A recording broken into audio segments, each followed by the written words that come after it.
특별한 날, 특별한 은혜를 주시기 위해서 우리를 부르심을 믿습니다. 찬양 드릴 수 있고 경배할 수 있는 복을 주셔서 감사드립니다. 오늘 또 선하신 하나님이 우리에게 가장 귀하고 복된 말씀을 주실 것을 믿습니다. 하나님 말씀 받기에 합당한 심령이 되게 해 주옵시고, 또 부족한 종을 지켜주셔서 도구로 하나님 말씀만 잘 수종될 수 있게 간섭하시며, 우리의 주인이시고 또 우리를 구원하신, 우리를 사랑하신 하나님 영광 받아 주옵소서. 예수님의 이름으로 기도합니다. 아멘. 요한계시록 13장에도 두 짐승이 이 세상에 나타나서 대환란의 연속이었습니다. 고난과 환난과 죽음과 고통과 이런 엄청난 재난이 있는데, 14장에 가면 사도 요한이 엄청난 계시를 봤는데, 하늘에 어린 양과 14만 4천이 하나님과 함께 있고 찬양하는 그런 모습들을 보면서, 보세요, 또 내가 보니 보라, 어린 양이 시온산에 섰고, 또 내가 보니 보라, 이런 뜻은 너무너무 놀라운 광경, 감격적이고 감동한 광경이에요. 너무 그래서 놀랄 만큼 보라, 이거예요. 바울이 땅에서 고난과 고통당하는 그 엄청난 환난을 보면서 성도들이 인내하며 믿음을 지켰더니, 이제는 너무나 영광스럽고 평화롭고 너무 행복하고 복된 기쁨의 광경을 보면서 놀라서 보라, 이렇게 강조하는 모습이에요. 이게 시온산, 무슨 뜻이냐? 시온산은 하늘에 있는 예루살렘 성을 예표하기도 합니다. 히브리서 12장 22절 보면, 그러나 너희가 이런 곳은 시온산과 살아계신 하나님의 도성인 하늘의 예루살렘과 천만 천사와. 이스라엘의 옛날에 시온산이라고 그랬죠. 시온산, 하나님의 산. 이 시온이라는 뜻은 토, 오로서 시온이라는 말인데, 토라는 정관사가 있어요. 하나밖에 없는 산. 하나님의 성도가 하나님 나라에 가 있는 하나님의 성산은 온 우주에 하나밖에 없는 유일한 성산인 줄 믿습니다. 그리고 시온이라는 말은 요새다, 성체다 하는 뜻이 있어요. 이는 시온산은 하나님에 있는 성체와 요새와 같은 산이기 때문에 아무도 범점할 수가 없어. 마귀가 갈 수가 없어. 침범할 수가 없어요. 가장 안전하고 평화롭고 가장 복된 곳이 시온인데, 예수 그리스도를 믿는 자만이 가는 하나님이 준비한 하나님의 예루살렘 성인 줄 믿습니다.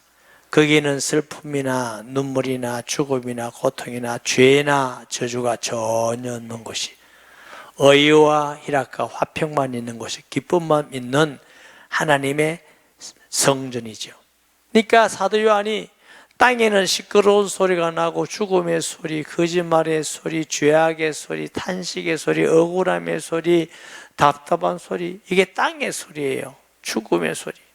근데 하나님 나라에, 그러니까 전혀 없는 하나님의 영광과 기쁨과 평화가 있는 것을 볼 때 보라.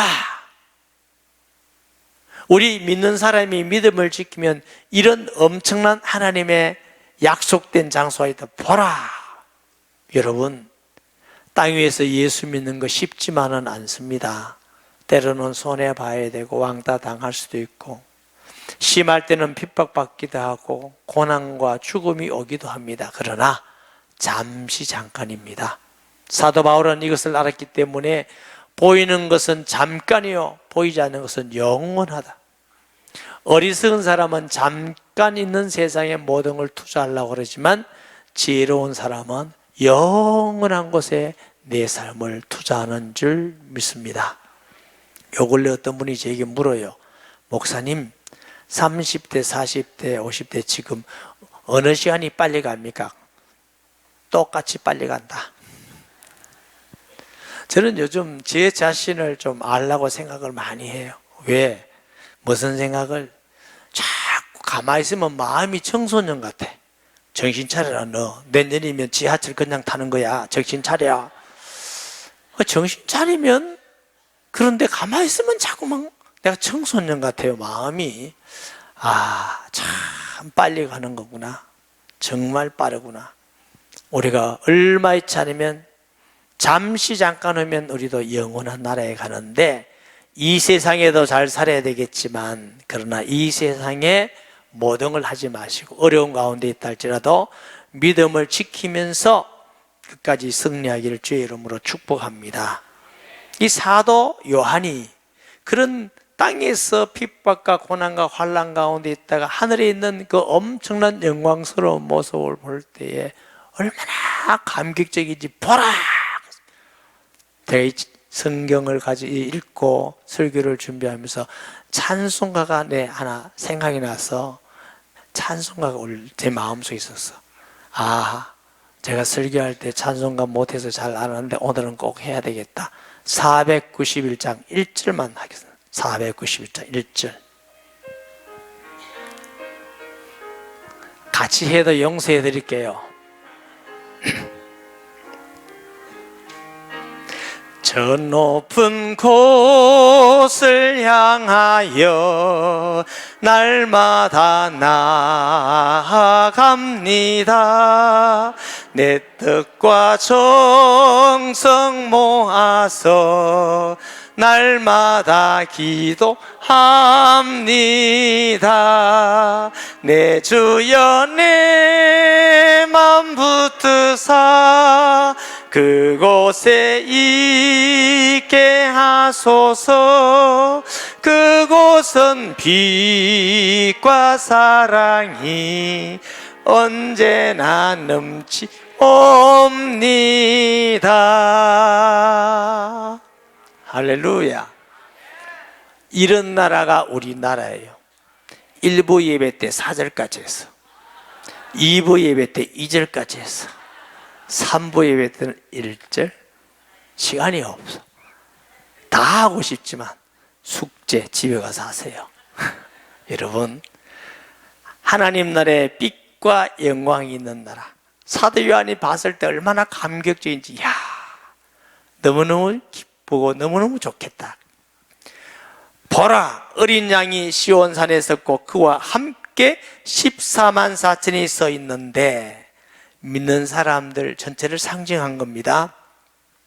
그들의 이마에는 어린 양의 이름과 그 아버지의 이름이 쓴 것이 있더라. 13장에는 짐승에게 표를 받았어. 이 표가 없기는 사고 팔기도 못하고 아무것도 할 수가 없었는데, 그와 비교해서 믿음을 지킨 자에게는 어린 양과 아버지의 이름을 이마에 딱 썼어요. 아멘.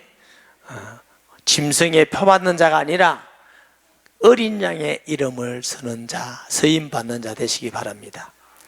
어린 양은 우리가 다 예수님이라고 알고 있어. 왜 예수님이 어린 양이라고 그랬느냐?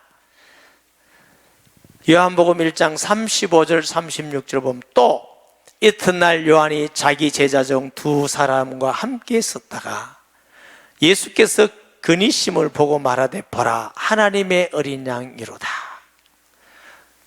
마가복음 14장 12절에 보면, 무교절 철날 곧 6월절 양 잡는 날에 제자들이 예수께 여쭤되, 우리가 어디로 가서 스님께서 6월절 음식을 잡수기에 준비하기를 원하시는가? 이기 때 보니까 6월절 양. 왜 예수님을 6월절 어린 양이라고 그러느냐 하면은, 히브리 민족이 애굽에서 노예생활 할 때가 있었어요. 벽돌을 굽고 채찍에 맞기도 하고 굶주리기도 하고 너무너무 힘들어서 부르짖었어. 하나님이 우리 민족을 구해 주세요. 하나님의 백성이지 않습니까? 성경에는 그 부르짖음이 하늘에 닿은지라. 여러분, 10월 3일 날 한국에는 온 교회가 시청과 남대문 사이가 넓은 땅을 준비해서 하나님께 기도하기로 했습니다.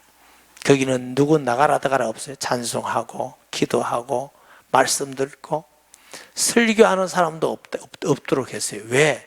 설교하면 전 목사 설교 이런다 저런다 없게, 전가 말씀과 기도와 찬양으로 정말 하나님의 마음을 움직여 달라고 기도하는 날로. 이 애굽의 사람들이 기도했더니 부르짖더니 그 들으시고 하나님이 모세를 보내사 열재앙을 통해서 바로를 금묵기에 있고 바로를 해방을 했지만 바로 왕이 강 밖에서 해방하지 않을 때 마지막 장이 장자는 왕의 아들로부터 짐승에게 다 죽는다. 그러나 양을 잡아서 그 피를 문술주가 임방에 뿌리면 재앙이 넘어가요. 그게 유월절입니다. 그날 밤 히브리 민족은 양을 잡아서 싹 피를 뿌려요. 아침에 일어나 보니까 온 애굽에 곡성이 진동하는 거예요. 왕궁에도 곡성이 있고 서민의 집에도 있고. 왜? 추다들이 다 죽었어. 그런데 히브리 민족, 유대인 민족에게는 곡성이 없어. 재앙이 넘어가서 바로가 해방하게 하신 줄 믿습니다. 그 양의 피 뿌리면 넘어가듯이 예수님은 유월절 어린 양으로서 우리를 위해서 십자가 지셔서 우리의 죄를 다 도말하셨어요. 그분을 마음의 구주로 영접할 때에 하나님의 심판이 넘어가요.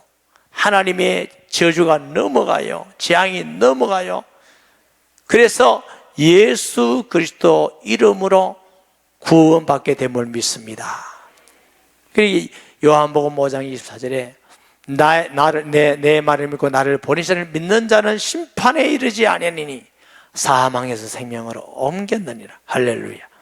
예수님을 구주로 영접한 우리에게는 하나님의 심판이 임하지 않습니다. 재앙이 넘어갔습니다. 우리는 적과 꿀이는 땅을 주시듯이 하나님의 나라가 약속이 되어 있는 줄 믿습니다. 그래서 예수님을 어린 양의 이름과 그 아버지의 이름으로 선 것이라고 이렇게 말씀을 하고 있습니다. 2절에 내가 하늘에서 나는 소리를 들으니 많은 물소리와도 같고 큰 우리 소리와도 같은데 내가 들은 소리는 금은고 타는 자들이 그 금은고 타는 것 같더라. 땅의 소리는 무슨 소리라고요? 죄와 저주와 고통과 불평과 원망과 시기와 질투와 그런 소리예요. 하늘의 소리는 어떻게 해요? 많은 물소리 같다. 이 말은 무슨 뜻이냐? 웅장하고 부드럽고 힘이 있습니다. 우리 소리 같다. 번개가 번쩍하면 우리 소리가 있는데 우리 어릴 때 막 도망가고 피했잖아요. 간이 툭 널쳤잖아요. 우리의 소리는 놀라운 능력과 위험 있는 소리예요. 근데 또 다른 소리는 검은 곳 하는 소리 같다. 감미롭고 부드럽고 평화롭고 편안하게 하는 소리예요. 제가 이 말씀을 읽으면서 이런 코러스로 찬양하는 팀을 있으면 들어보고 싶다. 많은 물소리가 들려오고 우리 소리 같고 위험이 있고 부드럽고 힘이 있고 아무도 거역할 수 없는 소리인데 그 소리는 두렵기만 소리가 아니라 우리를 편안하게 하고 감미롭게 하고 행복하게 하고 그런 감동 있는 음성이 들렸어요. 누구에게? 하나님의 나라에 있는 14만 4천 받은 자들에게인 줄 믿습니다. 그들이 보좌 앞에 내 생물과 장로들 앞에 새 노래를 부르니 이게 장로들과 내 생물은 누구라고? 믿는 사람, 승리한 사람을 상징한다고 요한계시록 5장 8절 9절에 우리가 말씀을 나누었습니다. 그런데 이게 새 노래를 부르며 그랬어요. 제가 젊을 때 어떤 분이 지금 생각하니까 이단인가 봐요. 자기들은 새 노래를 부른대. 내가 새 노래 누가 새로 지었나? 새로운 찬송가가 있나? 우리는 맨날 같은 찬송가 때 묻은 옛날 찬송가인데 새 노래가 뭐냐? 제가 알고 보니까 새 노래는 그런 노래가 아니고 여러분 혹시 자기들 새 노래 부른다고 오라 하면 그게 이단입니다. 새 노래는 그게 아니고 예수 믿는 자 구원의 노래가 새 노래임을 믿습니다. 아멘. 이건 아무나 부르는, 우리가 찬양하지만 아무나 부르는 게 아니에요. 이게 보니까 누가 불러요? 새 노래를 부르니 땅에서 속량함을 받은 14만 4천 밖에 능히 이 노래를 배울 자가 없더라. 예수님을 마음의 구주로 영접하기 전에는 구원의 은혜에 감사해서 구원의 노래를 부를 수가 없어요. 구원받은 사람만 감격해서 부르는 노래가 새 노래예요. 할렐루야. 우리가 새 노래를 부를 수 있는 건 얼마나 감사돼요. 우리가 하나님을 아버지라 부르고 예배드리고 경배하는 거 아무나 하는 거 아니에요, 여러분. 하나님은 영이시니 예배하는 자가 성령과 진리로 예배할지니라. 성령이 내 안에 온 사람이 예수 그리스도의 말씀을 전가할 때 그게 하나님이 받으시는 예배라는 거예요.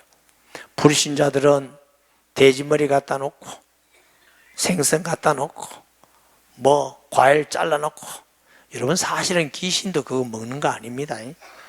없어져 있건 그대로 있잖아. 그래서 속은 겁니다. 우리는 예배를 그렇게 드리지 않고 하나님의 영과 진리로 예배 드립니다. 예배 드리는 거 아무나 드리는 거 아니에요. 예배를 통해서 하나님이 영광 받으시고, 예배를 통해서 은혜와 복을 주시고, 예배를 통해서 하나님이 우리와 만나시고, 예배를 통해서 응답을 주시고, 예배가 그리 중요한 시간임을 믿습니다. 인간이 할 수 있는 최고의 복된 시간이 예배예요. 인간이 할 수 있는 최고의 노래가 새 노래예요. 구원의 노래예요. 그 우리가 할 수 있으니까 얼마나 감사하고 감격적인 축복된 사람입니까? 꼭 깨서 내가 이런 하나님의 은혜와 사랑과 복을 받은 사람이구나. 이거 꼭 잊어먹지 말고 기억하시기를 주의 이름으로 축복합니다. 예. 사도 요한이 볼 때에 이 엄청난 하늘의 소리와 찬양을 할 수 있는 자가 14만 4천 같이 예수 믿고 구원받은 자들이라는 것입니다. 그 예수 믿고 구원받은 이 영광스러운 데에 참여하는 사람이 어떤 사람인가 보니까 4절 1절, 이 사람들은 여자와 더불어 더럽히지 아니하고, 이 말은 결혼 안 하고 끝까지 총각으로 혼자 사는 사람, 이 말은 아닙니다. 여기는 신앙의 정절을 지키는 사람을 말해서 여자와 더럽히지 아니하고 그랬어요. 다시 말하면 구약시대 때 하나님을 믿고 경외한다면서 하나님을 떠나서 바알을 섬기고 아세라를 섬기고 몰록을 섬기고 이렇게 하면서 자꾸 우상숭배하고 귀신을 섬기는 거 보고 뭐예요? 더럽힌 자, 정절을 잊어버린 자 그랬어요. 예수님을 마음의 구주로 다 영접하고, 내가 때로는 손해를 보고 핍박이 오고 고통이 나고 심하면 죽음이 있다 할지라도 믿음을 지켜나가는 게 최고 이익입니다. 최고 그게 복된 일입니다. 그를 마음의 결심을 하기를 주의 이름으로 축복합니다. 마음에는 결심을 하지만 이 믿음을 지키는 건 마음의 결심 가지고 안 돼. 예수님의 제자들이 주는 그리스도시요 살아계신 하나님의 아들입니다 고백도 하고, 훌륭한 베드로는 생명의 말씀이 주께 있으니 우리가 어디로 가리까? 죽을지언정 주를 부인하지 않겠습니다 하다가 예수님 부인하고 다 도망가 버렸어. 그럼 다 도망가 버렸어. 목숨 걸고 믿음을 지키는 거 쉽지 않아요. 그런데 부활하신 예수님 믿고 만나고 증인이 됐어. 성령 충만 받고 그들은 순교하기까지 주는 그리스도이십니다, 하나님의 아들입니다 하고 믿음으로 승리했습니다. 우리가 그런 은혜 가운데 있어야 돼요. 결심만 가지고 나는 어떤 일이 있어도 믿음을 지키겠다, 결심 필요해요. 그러나 그 결심은 어느 순간에 가면 마음이 약해져. 저도 가끔 저 자신을 돌아보면서 그럽니다. 너 죽인다면 믿을 수 있어? 저에게 물어봅니다. 솔직히 너 말해봐. 제 대답이 이렇습니다. 예수님이 하나님 아들이고 나를 위해서 죽으시고 내 안에 계시는데 내가 어떻게 부인할 수가 있어? 부인할 수가 없잖아. 여러분, 예수님은 하나님의 아들인 것을 부인할 수가 없어요. 그래서 죽는 일이 있어도 믿음을 지켜나갈 수밖에 없어요. 이런 자에게 이 땅에 고난이 있고 핍박이 있고 어려움이 있지만 하나님 나라에서 있는 영광스러운 건 비교할 수가 없는 줄 믿습니다. 그 다음에 어린 양이 어디로 인도하든지 따라가는 자며 순종하는 사람이에요. 예수 믿는다는 건 뭐냐? 교회 예배 드리는 것도 예수 믿는 거예요. 예수 믿는 건 뭐냐? 예수님을 따라가는 거, 말씀을 따라가는 거예요. 예수 믿고 말씀 따라가다가 나에게 불리하면 안 갔다가 유리하면 갔다가 좋으면 갔다가 불리하면 안 가고 이거 아니에요. 예수 믿는 것은 내게 불리하든지 손해가 보든지 내게 이익이 있든지 관계없이 끝까지 예수님이 진리이고 바름을 알고 따라가는 거예요. 그래서 우리가 예수님을 알고 믿어야 돼요. 어떻게? 예수님은 나를 목숨을 주기까지 사랑하시는 분이시다. 선한 길로 인도하시는 분이시다. 나에게 복된 길로 인도하시는 분이다. 나는 모르지만 어떤 길도 주님을 따라가는 길이 가장 복된 길이고 완전한 길이다. 여기에 대한 확신이 있어야 돼. 시편 23편 1절에서 3절에 보니까 여호와는 나의 목자시니 내게 부족함이 없으리로다. 그가 나를 푸른 풀밭에 누이시며 실만한 물가로 인도하시는도다. 내 영혼을 선생시키고 자기 이름을 위하여 의의 길로 인도하시는도다. 다윗은 사는 게 평탄하지 않았습니다. 죽음 위험이 수없이 많았습니다. 그런데 다윗은 여호와는 내 목자인 부족함이 없다. 푸른 추장과 물가로 인도하신다. 왜? 어떤 환경과 위기 속에서도 하나님이 함께하고 하나님을 따라가는 길이 가장 평안하고 푸른 추장과 물가라고 고백을 했습니다. 환경이 문제가 아니라 하나님이 함께하면 가장 편안하고 가장 푸른 초장과 물가인 줄 믿으시기 바랍니다. 요한복음 16장 13절에는 성령이 오시면 우리를 진리 가운데로 인도하시겠다 그러셨어요. 그래서 우리 신앙이라는 건 끝까지 예수님을 따라가는 겁니다. 내 인간적으로 좋다 나쁘다가 아니고 어떤 길이 있더라도 어떤 핍박이 있어도 어떤 손해 가도 따라가는 거, 그거 보고 예수 믿는 거라고 그래요. 그 다음에 어떤 사람이 있냐? 사람 가운데서 속량을 받아 처음 익은 열매로 하나님과 어린 양에게 속한 자들, 다시 말하면 내가 예수님 것이 되었구나 하고 감사하고 기뻐하는 것임을 믿습니다. 갈라디아서 2장 20절, 내가 그리스도와 함께 십자가에 못 박혔나니 그러자 이제는 내가 산 것이 아니라 오직 내 안에 그리스도께서 사신 것이라. 이제 내가 육체 가운데 사는 것은 나를 사랑하사 나를 위하여 자기 자신을 버리신 하나님의 아들을 믿는 믿음 안에서 사는 것이라. 로마서 14장 7절 8절에 우리 중에 누구든지 자기를 위하여 사는 자가 없고 자기를 위하여 죽는 자가 없도다. 우리가 살아도 주를 위하여 살고 죽어도 주를 위하여 죽나니 그러므로 사나 죽으나 우리가 주의 것이로다. 여러분은 어떻습니까? 제가 한번 물어볼게요. 여러분, 당신은 당신의 것입니다. 이게 너무 기뻐요. 당신은 예수님의 것입니다. 이게 기뻐요. 예수님이 안 믿으면요, 당신 예수님 겁니다. 그럼 화를 내. 어째 내가 예수님 거야, 내 거지. 당신은 당신 겁니다. 좋은 말 했어, 좋은 말 했어. 여러분 잘 알아들으셔야 돼요. 마귀는 너는 내 거야 안 그럽니다. 너는 너 거야 이렇게 가르칩니다, 마귀가. 근데 사람들이 거기에 속아놓으면 그게 거짓말입니다. 아니, 내가 태어나고 싶어서 태어납니까? 얼굴 내 마음대로 목사님 요즘 병원 가면 되는데요. 글쎄, 키도 내 마음대로 안 되고 마음도 내 마음대로 안 되고 내 마음대로 되는 거 하나도 없어. 내 거 아니에요.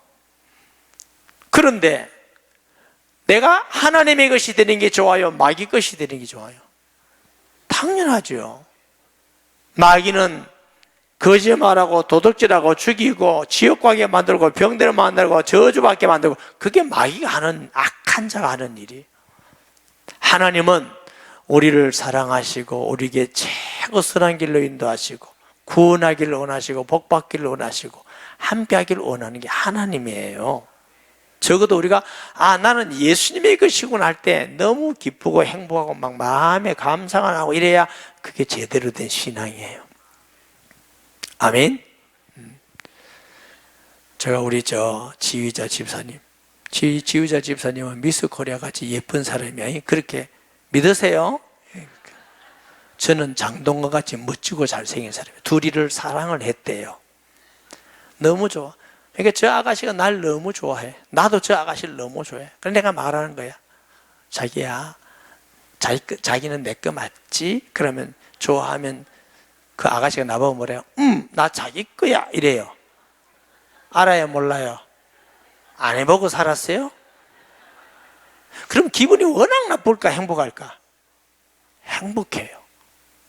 내가 정말 사랑하는 사람이 너 나 거야 하면 정말 행복하다고요. 그런데 너무 보기 싫은 사람이 너 내 거야 그러면 죽을래. 그게 안 되는 거라. 내가 예수님을 알고 나를 위해서 얼마나 사랑하시고 나를 위해서 얼마나 모든 걸 주시고 나를 위해서 얼마나 귀한 걸 준비하시고 천국을 준비하고 예배하시고 그분을 알 때에 내가 예수님 거야 하는 말은 너무 복된 것이고 너무 기쁘고 너무 감격적이고, 바울은 그런 가격으로 살아도 죽어도 우리는 주의 것이라고 고백하는 거예요. 여러분, 오늘부터 나는 예수님의 것이라 할 때 가장 행복한 성도 되시기 바랍니다. 따라하십시다. 나는 예수님의 것이야. 그렇습니다. 나는 예수님의 것이다. 할렐루야. 이런 자에게 시온산을 예배하셨다고. 그 다음에 보면 5절에 그 입에 거짓말이 없고 흠이 없는 자들이라. 하나님은 진리고 참이시기 때문에 믿는 사람은 거짓말하면 안 돼요. 혹 할 수 없이 할 때가 있어. 언제 목사님 또 거짓말 할 때가 있습니까? 제가 가끔 말씀드리잖아요. 중학교쯤 됐는데 교회 다니고 예수 믿는데 아버지가 너 교회 가면 다리 몽다리 풀어 집에 못 들어와 이러면 안 부러지려고 예배도 안 드리고 교회도 안 가고 보다 알아서 아빠 교회 안 가요 하고 교회 다니는 건 거짓말 할 수 있어요. 아셨죠? 남편이 나 교회 안 가고 바람 쐬러 가서 하고 예배 드릴 수 있어요. 그런 건 거짓말 할 수 있지만 습관적으로 남을 해치기 위해서 악하게, 그건 하나님의 성도가 하는 게 아니에요. 내가 바른 말 해서 내가 손해를 보고 바른 말 해서 욕을 먹고 바른 말 해도 바른 말 해야 돼요. 이게 성도가 하는 거예요. 유리한 쪽으로 가면 안 돼요. 요한복음 8장 44절에 너희는 너희 아비 마귀에서 났으니 너희 아비의 욕심대로 너희도 행하고자 하느니라. 그는 처음부터 살인한 자요 진리가 그 속에 없으므로 진리에 서지 못하고 거짓을 말할 때마다 거짓으로 말하니 이는 그가 거짓말장에 거짓말의 아비가 되었습니다. 이 마귀의 특징이 거짓말이에요. 아시겠죠? 히브리서 6장 18절을 보십니다. 이는 하나님이 거짓말 할 수 없는 이 두 가지를 변하지 못할 사실로 말미암아 앞에 있는 소망을 얻으려고 피난처를 찾는 우리의 큰 안위를 받게 하려 합니다. 여러분, 하나님의 말씀은 거짓말이 아니기 때문에 예수 믿으면 구원받고 하늘의 소망과 준비한 예비된 것을 우리에게 주심을 믿으시기 바랍니다. 그저께 어떤 분이 저보고 우리 홈페이지를 들어가 보라고 그래. 목사님 홈페이지 들어가 보세요. 왜?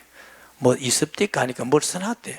가보니까 뭐냐면 지난번에 한 것 뜻이 우리 교회 어떤 분이 와봤나 봐요. 그러더니 이 교회 이단 아닙니까? 믿음으로 구원받는 걸 내가 알고 있는데 이 교회 가니까 관계로 구원받는다고 합니다. 그래요. 이분이 자세히 안 들었구나. 믿음으로 구원받아요. 그런데 믿음이 믿습니다 이것이 아니고 영접하는 자 곧 그 이름, 예수님을 영접하는 것과 믿는 건 동일해요. 영접할 때 하나님과 우리의 관계가 회복되는 걸 구원이라 한다. 제가 이렇게 설명드렸어요. 관계 회복이에요. 불신자들은 열심히 하면 된다 이렇게 가르쳐요. 아니에요. 모든 관계는 필요 되는 겁니다. 또 하나가 뭐냐면은 우리 교회 와봤나 봐요. 그 교회 가니까 정치 발언을 많이 하고 무슨 서명하라는 것도 많고 그런 목사님이랍니다. 이렇게 또 써놔서 그러니까 이분들 참 뭔가 잘 모르는구나. 저희 교회를 3년 이상 다닌 사람은 알 겁니다. 오직 예수 그리스도 복음 전하고 선교만 전하던 목사입니다. 37년 동안 오직 예수만 전하는, 제가 예수 전하는 게 전문인 사람이에요. 그래서 저에게 안 믿는 사람이 와서 믿고 구원받고 변화된 사람이 무수하게 많아. 근데 왜 자꾸 공산주의는 안 됩니다, 동성연애 안 됩니다, 차별점은 안 됩니다? 시대가 그렇게 됐어. 어떤 분은 그래요. 목사님이 변했다. 아니에요. 시대가 자꾸만 그걸 하니까 성경하고 다르기 때문에 그거 안 된다는 겁니다. 이 성도들에게 이런 시대에 우리가 그걸 해서 안 된다고 말하는 겁니다. 제가 이걸 두고 얼마나 기도했겠어요. 그거 안 하고 설교하는 게 훨씬 편해요, 여러분. 그렇지만 하나님 앞에서 목사가 지도자로서, 인도자로서 성도들에게 시대를 말해주고 성경이 이렇다, 이 시대가 이렇게 가고 있다, 이건 말해줘야 이게 목사지. 말 안 하는 게 맞는 것 아니에요. 하다 보니까 공산주의는 안 된다, 동성연애는 안 된다, 차별금지법은 안 된다, 이런 얘기를 자꾸 하는 거예요. 요번에 제가 청문회를 좀 보니까 어떤 의원이 묻더라고요, 조국 씨한테. 당신 자유 대한민국을 신봉합니까? 예. 당신 사회주의자느냐? 당신 사회주의 신봉하냐? 예, 난 사회주의입니다. 사회주의도 신봉하고 자유 대한민국도 신봉합니다. 이렇게 대답했어요. 여러분 들었죠? 그건 거짓말이에요. 자유민주주의와 사회주의가 하나가 될 수가 없어요. 절대로 하나가 될 수 없어요. 빛과 어둠이 어떻게 하나가 돼요? 사실은 사회주의를 하고 싶은데 백성이 뜯으니까 한다고 말한 거지. 사실은 사회주의를 하고 싶은 거예요. 그건 아니에요. 여러분, 제가 이런 말을 하는 것은 정치 말 아니에요. 그런 시대가 오면 안 되기 때문에 여러분이 기도하고 깨어서 그 부분 우리가 해야 된다. 여러분, 성도는 참이 뭐예요? 여러분 양심이 참이면 참이에요? 양심은 믿을 수 없는 거예요. 사람 따라서 양심이 달라요. 무엇이 참이냐 진실이냐? 하나님의 말씀대로 믿는 게 진실이에요. 그게 진실이에요. 거짓말은 내가 아껴서도 할 수 있지만 몰라서도 하다가 보면 거짓말이 되기도 하고 때로는 능력이 없어서 되기도 하고 거짓말도 다양합니다. 여러분, 그래서 참과 진리는 내가 기준이 되는 게 아니고 하나님의 말씀이 기준이 되는 겁니다. 성도는 참된 진리의 말씀을 믿고 그 말씀대로 말하고 따라가는 것이 참된 성도고 진리의 성도입니다. 우리가 어떤 어려움이 있다 할지라도 어떤 환경이 된다 할지라도 성도는 예수님 믿고 말씀을 따라가는 자 됨을 믿습니다. 함께 기도하겠습니다. 하나님 아버지, 은혜와 사랑을 감사합니다. 이 시간도 주님이 함께 하셔서 영광을 받으시며 또 하나님 앞으로도 어떤 시대가 될지 모릅니다. 그러나 어떤 시대를 할지라도 믿음을 지키며 정절을 지키게 하여 주옵시고 또 우리가 하나님 앞에서 속해 있는 자임을 알며 하나님 앞에서 거짓하지 아니하고 또 말씀 안에서 하나님 아버지 주님 안에서 아름다운 열매가 넘쳐나기를 원하고 기도합니다. 주님, 우리 성도들에게 성령을 통해서 그리스도의 증인이 되고 성령 충만해서 승리하는 교회와 성도가 되게 주옵소서. 예수님의 이름으로 기도합니다. 아멘.